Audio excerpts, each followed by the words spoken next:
Good morning mga ka-idol. For today's video, magluluto muna tayo ng mauulam ngayong umagahan mga ka-idol. Kaya samahan nyo muna ko, kaunting oras lamang mga ka-idol. Yan mga ka-idol, ito yung itlog ng baby na hindi na iniitlogan ng mga nakaraang araw kasi nga ni pag binawasan mo mga ka-idol yung itlog ng baby, ayan ay maselan mga ka-idol, hindi na yan babalikan. Kaya ang nangyari, hindi na binabalikan. Kaya ngayong araw na ito ay atin nang lalagain.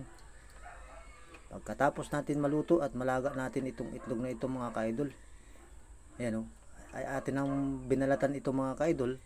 At tayo naman ay magpapainit na ng kawali at maglalagay tayo ng mantika.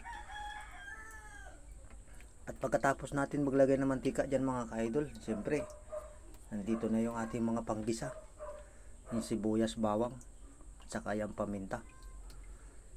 Pagkatapos natin mahalo-halo ito at medyo pumula-pula na yung ating samya mga ka-idol, ay pwede natin ilagay itong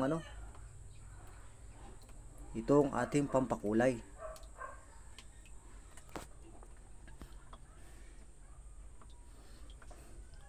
At sa pagluto nito mga ka-idol ay madalian lamang kasi yung itlog nating nilaga ay luto na.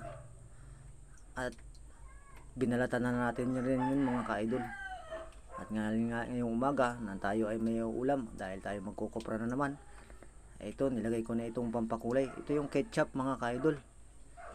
Yan. Ito yung simpleng ulam lang sa umagahan kasi sayang lang kasi mga ka-idol, nanghihinayang tayo dun sa itlog.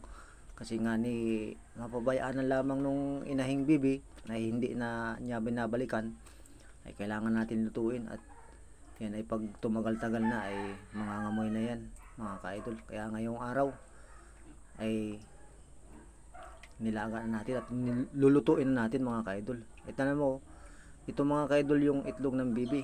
Yan, nagputok-putok na sa pakalaga. Kaya lumabas na ang kanilang kulay dilaw sa looban. Yan o. Yan mga ka-idol. Yan, kaunting halo-halo lang natin mga ka-idol. Antay-antay lamang at madali lang maluto naman ito kasi luto naman na yung itlog, di ba? Parang iinitin lang natin at nang kumulay nga yung ating itlog ay nilagyan natin ng ketchup. Yan.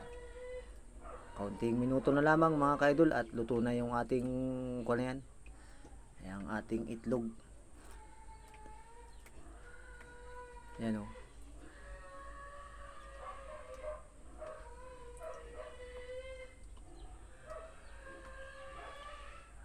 So yun mga ka-idol, luto na yung ating kinitsapang itlog mga ka-idol. Ayan, may mauulam na tayo sa ngayong umaga na ito. Di ba? Yun lamang mga ka-idol at maraming salamat sa inyong panonood. Thank you.